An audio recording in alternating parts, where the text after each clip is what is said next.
So it's official. It's been announced. It's been announced by both guys today. We've got word February 22nd, the rematch, WBC heavyweight title, Deontay Wilder versus Tyson Fury, the rematch. It's on. Now it's going to be, obviously, as I said, February 22nd, 2020 at the MGM Grand Garden. Is that in Las Vegas? I'm not 100% sure.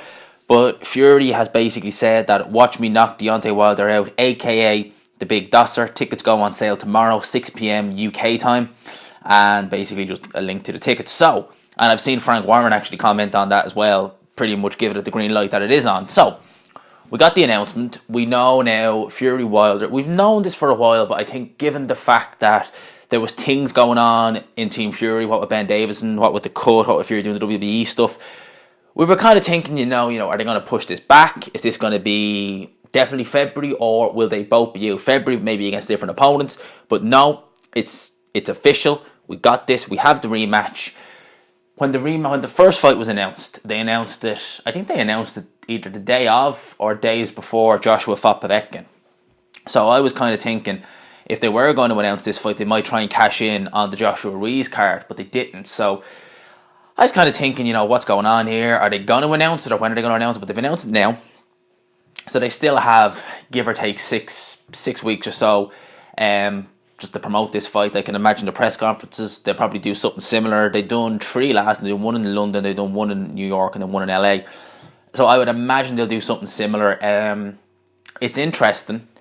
There's a lot of questions that I have about both guys. Deontay Wilder, he was made to look a bit silly. Not to say a bit, he was made to look silly at times in the first fight. Tyson Fury, that was not a Tyson Fury firing on all cylinders. That was a Tyson Fury, fair to say, 60% of what he actually should be. And, people cast your minds to this. He'd come back in June of that year, having lost, an enormous amount of weight, alcohol, depression, drug abuse. To do that, and let's not beat around the bush, he really only started training towards the end of 2017. So you're talking about a guy with about a year training, not necessarily boxing training, because he's doing a lot of training just to get the weight off, going in there and putting on a job like that against Deontay Wilder. And in my opinion, he won that fight. He didn't get it on the scorecards. Deontay Wilder, he showed the flaws that we all know are there, that he can be outboxed, but he also showed that at any second he can detonate that right hand and it's lights out. Going into this fight, I think I'm still intrigued by it. I'm sure the general consensus with a lot of people was Fury will win this fight because, yes, he wasn't the Fury who fought Klitschko. He wasn't near that, but it was still good enough to go in there and draw. No, I don't think he won. It was still good enough to get a draw with Deontay Wilder. So most people are looking at that now and saying, okay, Fury's going to win this easy. I don't necessarily think that. I think that Fury will always have a hard time with Wilder. I think Wilder will know what Fury's about more in this fight, and I don't think he'll be as reckless, because he was very reckless in that first fight and he wasted a lot of punches, which is one of the reasons why he tired a bit more, which is one of the reasons I think why when he dropped Fury in the 12th round, I think if he had a bit more energy in his tank, he maybe could have finished Fury, but he was made to miss so much. And Wilder's so fiery. I think that when Fury was showboating and gloating, which he was doing very early on in the fight, Wilder over-expanded himself, over-committing to shots, all that kind of stuff kind of takes it out of you. So I think Wilder will be a lot more savvy to what Fury is doing and what he's going to do in the rematch. Likewise, I think we're going to see a better Fury. Although he hasn't fought the greatest of opponents in Tom Schwartz and Otto Allen. Otto Allen was game, and he was better than we thought, to be fair. Tom Schwartz, he was just, he was what he was.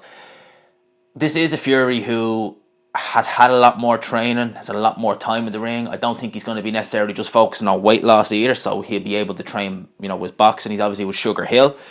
He's hired Andy Lee as part of his team, which I think is a fantastic move. I think that's an excellent decision by Tyson Fury. Andy Lee, we see him in Jay Quigley's corner now. We see him in Paddy Donovan's corner now. I'm sure he's going to get more fighters. Andy Lee is a fantastic choice. I think him and Fury are cousins. Obviously, Andy Lee, we know, was trained for pretty much the whole of his career, apart from the end when Emmanuel Stewart died. He was trained by Emmanuel Stewart, so Sugar Hill being Stewart's nephew, he'll have a good kind of understanding of what's going on with that Kronk style. So I think Andy Lee and Team Fury is a good choice.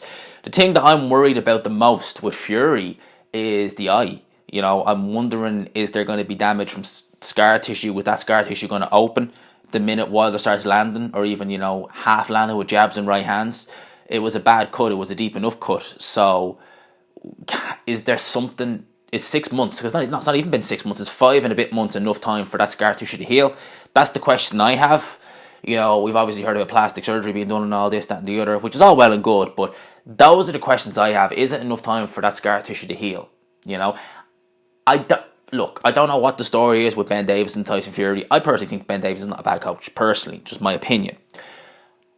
If I was in Team Fury, if I had my manager's hat on, I wouldn't be advising him to change trainers coming into a big fight like this.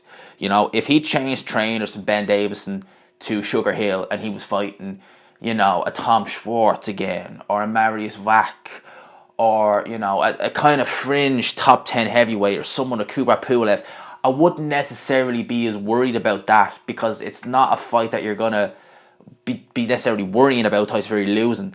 This is a big fight, you know. This is a fight where you really want to familiarise yourself with your team. You don't want to be going in here learning on the job with your trainer, you know, against someone as formidable as Deontay Wilder. So it's an interesting...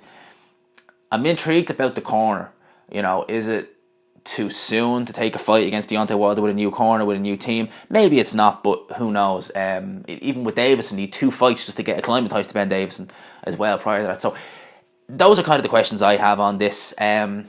With regards to the fight and who I think I win, I ain't going to give my prediction on it just yet, because I'm still not sure who I think's going to win. The closer I get to the fight, I'll do it. But I'll let you know at this minute in time. I am leaning towards Fury slightly. I picked Wilder to win the first fight. I'm leaning towards Fury, but I got to give it a little bit more thought. I got to, you know, break it down a little bit as well and think about it. But that's who I'm leaning towards. I think it's going to be a good fight. I think we're going to see a competitive fight, and I think we're going to see drama. I think these two guys had the potential to bring drama whenever they get in the ring with each other. So, you know, those are my thoughts on this. You know, it's a good announcement. It's the first bit of boxing news we've had in a while. So, you know, those are my thoughts on this. I hope you enjoyed this video. Let me know what you think down below. Leave a like, of course, if you enjoyed the video. Share it around if you felt it was useful. Subscribe, of course, to the channel if you like the content. And as always, I will talk to you after.